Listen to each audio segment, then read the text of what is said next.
Right guys, welcome back to the channel, welcome back to another video. In this one I'm just going to be showing you how to fit a 12-speed mountain bike chain set to your gravel bike. So if you want to know how to do it, let's run through the steps. So here we have the current setup on the bike. This is just using a 6800 on the front for the chain set with a 1132 cassette on the rear, obviously 11 speed. So what we're going to do is swap that out for a, this happens to be a M7100 SLX, as you can see, chain set. This is a 32 tooth chain ring on here, direct mount chain ring, so you can swap that chain ring out if you want to. Now you can put up to a, you can get up to a 36 tooth chain ring on the front on this, or as low as a 28 tooth if you want to lower it right down. So I'll say this is SLX. You could fit a an XT, which would be the M8100 if you want to fit an XT on it.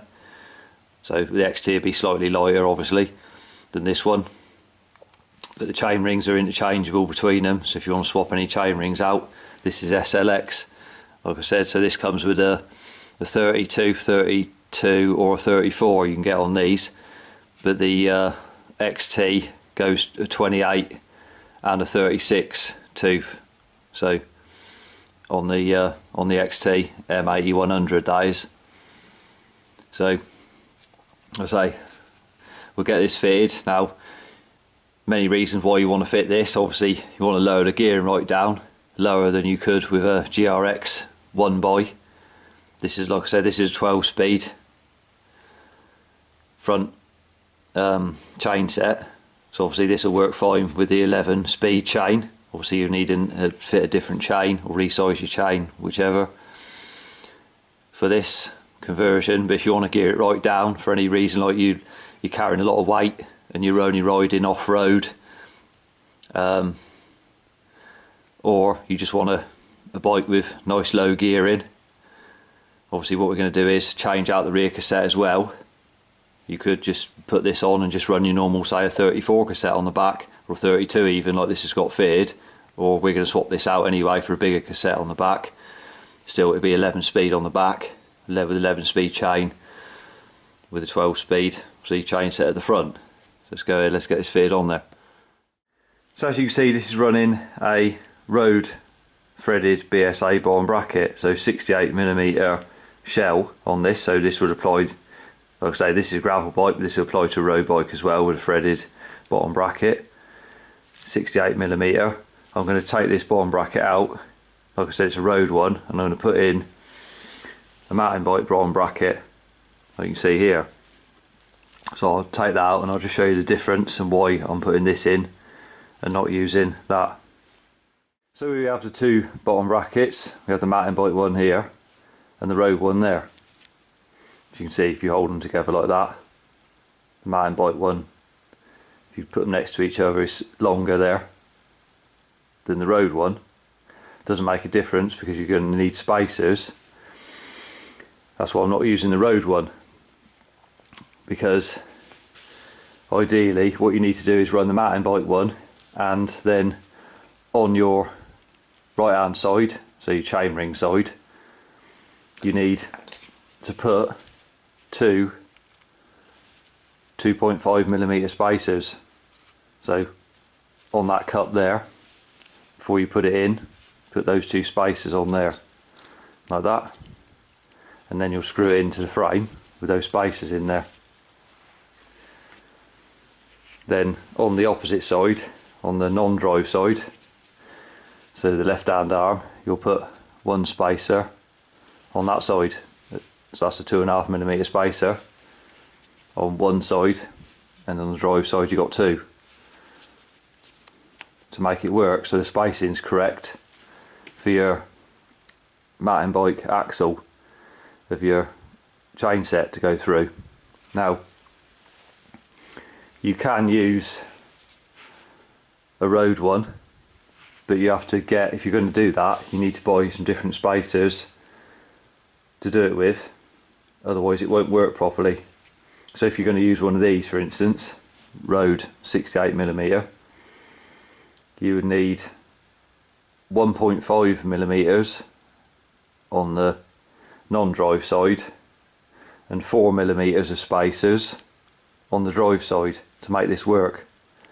So you have to get those spacers separately and everything to make it work. So it's easier just to run your mountain bike bottom bracket, because they come with the spacers anyway. So you just purchase one of those. So that's a 68-73mm bottom bracket. Now, another difference between a road bottom bracket and a mountain bike bottom bracket is the ends there. If you put them level, you can see one of them's thicker than the other one. So the road one is thicker than the mountain bike one by about 1mm difference in the thickness.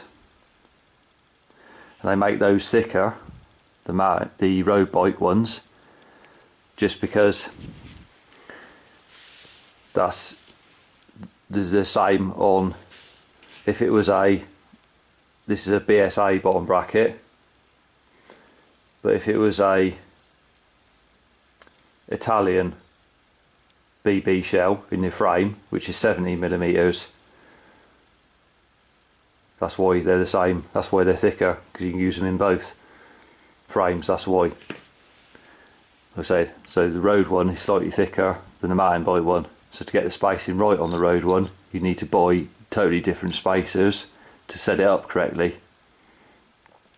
Now you could try one of these 2.5mm spacers on each side of this road bottom bracket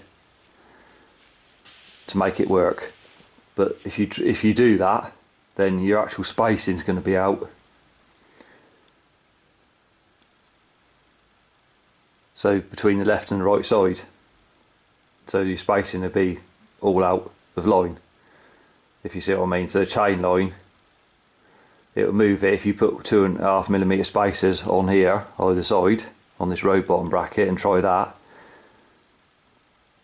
then it will move the chain line 1.5mm inboard, and then you'll be 0.5mm short from the design spec. So it should work, but obviously, or it appear to work, but you'll be out the chain line, it'll be out. And so with the crank arms, if you measure them off of your chain stays, they won't be correct. So that's why it's just simpler just to get a mountain bike bottom bracket, get the 3 spacers, 2 on one side, 1 on the other, and just put that in, and then you can fit your mountain bike crank on there without any issues. So we got the 2 spacers on there. So I'm going to put this in. Make sure you greased your threads and everything before you put it in, and obviously make sure you got the right cup. This has got an R stamped on it, so you know it's the right hand side.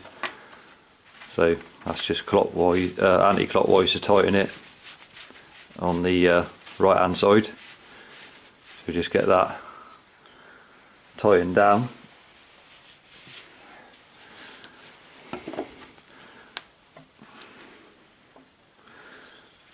Now we'll fit the cup on the other side with 1 spacer on it. So with the opposite side cup with 1 spacer on it, so tightening it is clockwise. To get that in, obviously make sure you got some grease on it and threads before you put it in. So again, just get that tightened up, and then we can put the actual crank through. Make sure you grease the axle before you slide it through.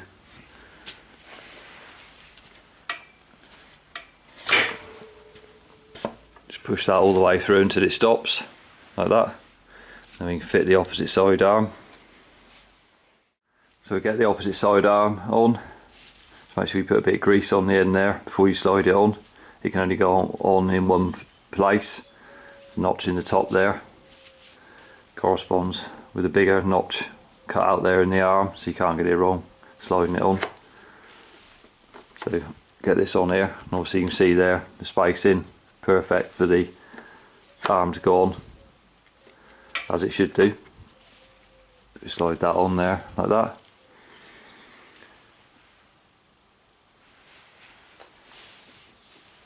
Then we just need to put the nut in the middle. See with your tool, just put the nut in. Now with this nut you don't want to over tighten it. All you got to do is just nip it up. If you over tighten it, all you're going to do is ruin the bearings because you put too much preload on them. So all you do is just literally nip that up till it stops moving. And that's it, that's all you got to do, just nip it up. Don't go tightening it right up because you'll just, like I said, you'll damage the bearings, you'll shorten the life of them. We can check if there's any play in it after, and if there is, all you do is slacken those 2 bolts off, 5mm here, before you adjust it again. So all you got to do is push that plastic tab down.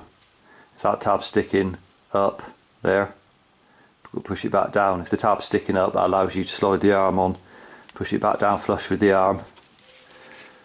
It stops the arm coming off if the tab's sticking up. So all we do is tighten each arm, each bolt a bit at a time.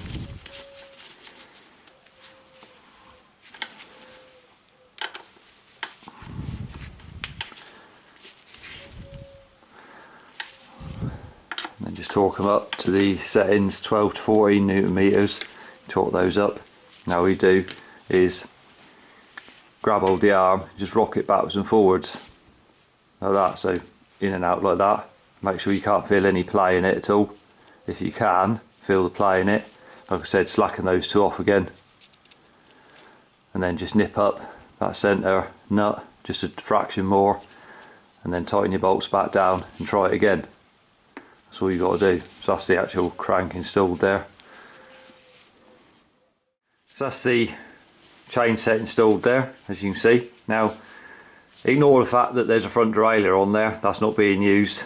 That's just if it was like it was a 2x set up on there, I'm just leaving that on there. This is just to demonstrate, to show you it working.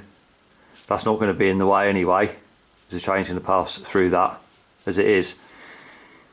So what I'll do is I'll move on to the rear cassette. So that's going to be a mountain bike cassette on the rear.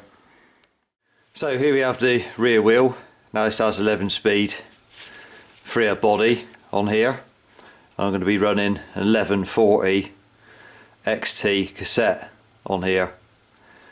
So to run that cassette on this 11 speed road freer body, all I need to do is put a spacer on there. So that's a 1.8mm spacer.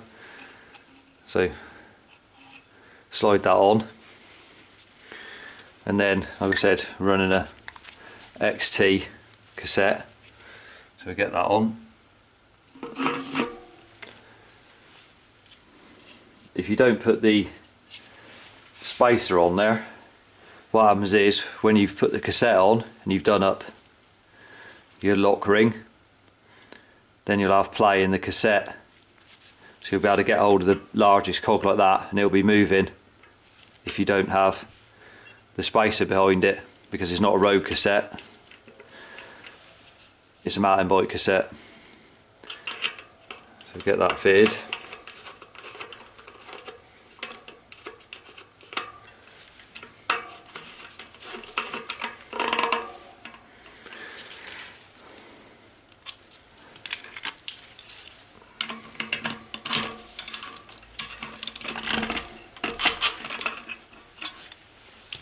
You see there, hasn't got any play in it.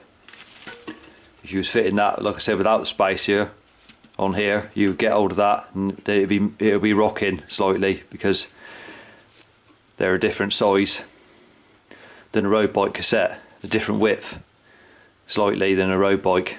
That's why I got the spacer on there. So that's the cassette fitted. So there we have the chain set fitted with the 1140 on the rear. As you can see on here, it's got an RX rear derailleur, That's because it was running, like I say, a 2x on the front with a 1132 cassette on the rear. So all we do is to use this with the 40 cassette, which it will accommodate it. Haven't done anything to derailleur. All I need to do is fit in another chain, resize the chain, and I'll just adjust the B screw on this derailleur to accommodate the new cassette. That's all I'm going to do to it. So you've got a chain fitted on there, as you can see. So that's all working there as it should. So all we got to do is change it over up on the rear cassette. As I say, it did have a 32 fitted on it, so the B screw won't be adjusted correctly. So I'll do is shift over and then make the adjustment on the B screw, so it'll adjust so far over before the top guide wheel are hit into the cassette, because it's not adjusted right.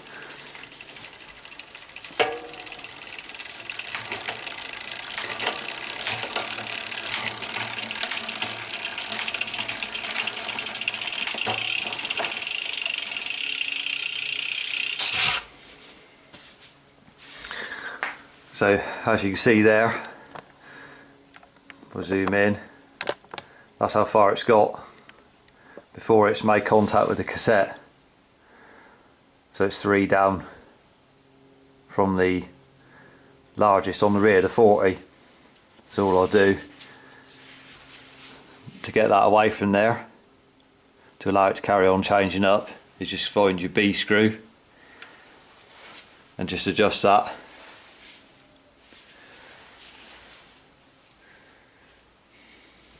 So we just wind it in, so as it moves that away from the, you can see that moving or not.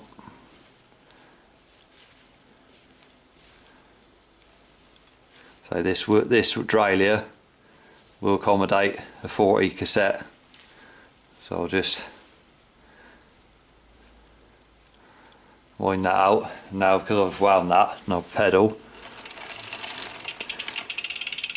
see, change up.